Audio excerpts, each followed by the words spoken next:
Hello everyone, welcome to our YouTube channel Evergreen Study. तो आज हम क्लास 12 के चैप्टर नंबर सेकंड दो ध्रुवीयता का अंत पढ़ेंगे और जानेंगे कि किस तरह से सेकंड वर्ल्ड वॉर के बाद जो कि कोल्ड वॉर चला, इतना लंबा युद्ध था, वो कैसे एंड हुआ, कैसे दो ध्रुवीयता का वर्ल्ड चला रहा था उसका एंड कैसे हुआ। तो सबसे पहले हम एनसीईआरटी बुक का टॉपिक नंबर फर्स्ट सोवियत प्रणाली क्या थी उसके बारे में जानेंगे। तो सबसे पहले क्या थी, 1917 में रूसी क्रांति होती है और वहाँ पर कम्युनिस्ट सरकार की स्थापना हो जाती है जो कि साम्यवादी थी। उसके अंदर क्या होता है, जो सारा कार्य होता है सरकार द्वारा किया जाता है और आम जनता को बिल्कुल भी हम हस्तक्षेप नहीं होता, जिससे कि क्या होता है, वहाँ 70 सालों से वही शासन होता है और लोगों को बिल्कुल भी इच्छा अनुसार कुछ भी नहीं कर सकते थे। लेकिन सरकार उन्हें बस क्या करती थी, उनकी मूल आवश्यकता उपलब्ध कराती, जैसे कि शिक्षा से रिलेटेड हो गई, स्वास्थ्य से रिलेटेड, वो उपलब्ध कराती थी, लेकिन कुछ भी नहीं करवाती थी। तो अब जानते हैं सोवियत प्रणाली की अब विशेषता क्या है। तो सबसे पहले क्या है, मुक्त व्यापार का विरोध करते हैं, मतलब कि कोई भी जो चीज़ है वो किसी दूसरे देश से नहीं लेगी, वो अपने देश में प्रोड्यूस करेगी, कुछ भी हो। क्योंकि जो सोवियत संघ है उसमें एक छोटी सी पिन से लेकर बड़ी बड़ी कार तक बनाई जाती थी। सेकंड, सोवियत प्रणाली पर नौकरशाही का शिकंजा था, जैसे कि कोई भी व्यक्ति था, यदि कुछ बोलता था तो उसे मरवा दिया जाता था या फिर कानून के हाथ दे देते थे। लेकिन लोग क्या करते थे, अपना व्यंग प्रतीत करने के लिए वो कार्टून की मदद लेते थे, चित्रों की, इनसे सरकार को दिखाते थे कि हम कितने तंग हैं। और एक ही दल का प्रभुत्व था उधर, मतलब कोई भी दूसरा जो नेता था वो खड़ा होता था तो उसे मरवा दिया जाता था। फोर्थ, सोवियत संघ सभी नागरिकों के लिए न्यूनतम जीवन स्तर सुनिश्चित करवाते, मतलब कि ना तो कोई अमीर था और ना ही कोई गरीब, मतलब सबको इक्वलिटी दी जाती थी।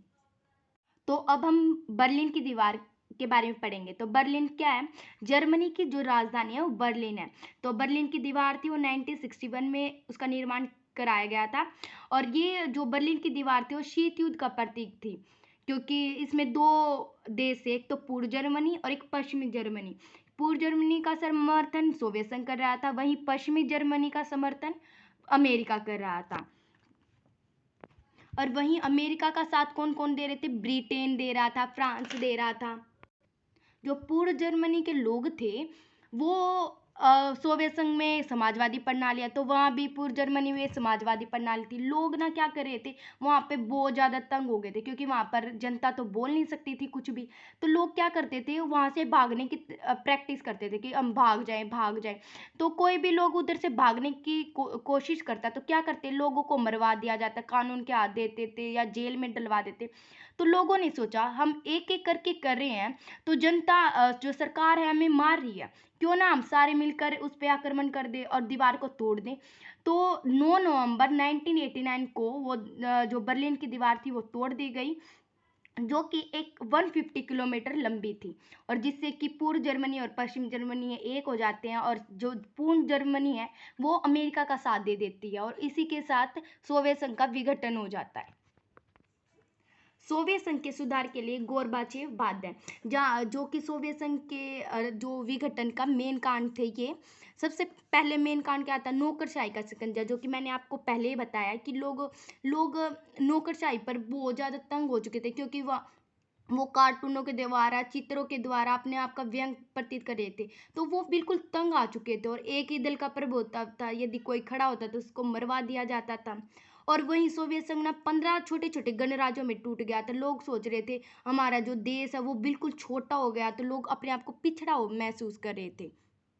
और वहीं पश्चिमी देशों की ओर में जनता के बारे में सोचना ही भूल गए थे सरकार, क्योंकि वो क्या कर रहे थे, जो दूसरे देश है जैसे पूर्वी देश को, जैसे कि वोर्सा में आने के लिए जो सरकार थी उन्हें कुछ कुछ उपलब्ध करा रहे थे या कुछ सामान दे रहे थे, जिससे कि वो जनता के बारे में सोचना ही भूल गई थी सरकार।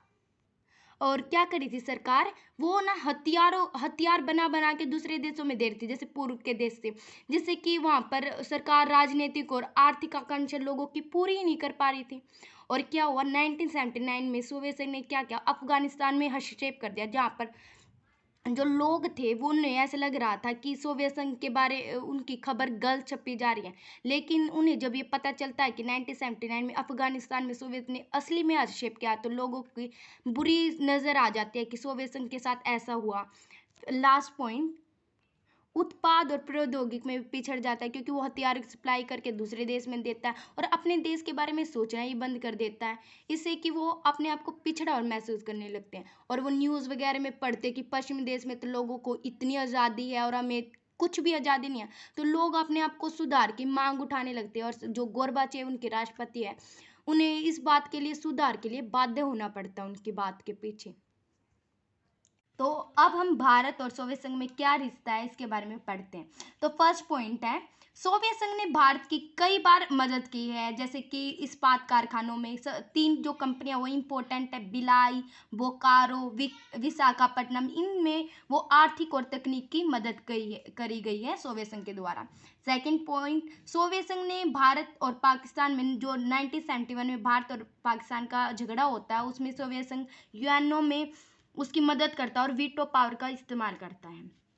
थर्ड पॉइंट, भारत ने सोवियत संघ की मदद में कई बार सैनिक उपकरण तैयार किए, जो जैसे कि सोवियत संघ में युद्ध चलता था तो सोवियत संघ उसको हथियार सप्लाई करता है, जैसे कि जो सबसे बड़ा, जो दूसरे नंबर पे जो खरीदारी है सोवियत संघ का हथियारों का, वो भारत करता है सबसे ज़्यादा। फोर्थ पॉइंट, जो कि सोवियत संघ में क्या है, हिंदी फिल्मों और भारतीय संस्कृति की बहुत ज़्यादा चर्चा होती है, क्योंकि वहाँ पर हिंदी फिल्में बहुत ज़्यादा देखी जाती है, जैसे कि उज्बेकिस्तान में, कजाकिस्तान में, इनमें ज़्यादा देखी जाती हैं। और कई बार सोवियत संघ ने जैसे कि अंतरिक्ष उद्योग में भी मदद करी है, जैसे कि आर्यभट्ट, एप्पल, जैसे ये इन सारे अंतरिक्ष उद्योग में भी सोवियत संघ ने मदद किया। तो इससे हम पता लगा सकते हैं कि भारत और सोवियत संघ का रिश्ता बहुत ज़्यादा गहरा है। Thank you for watching our channel.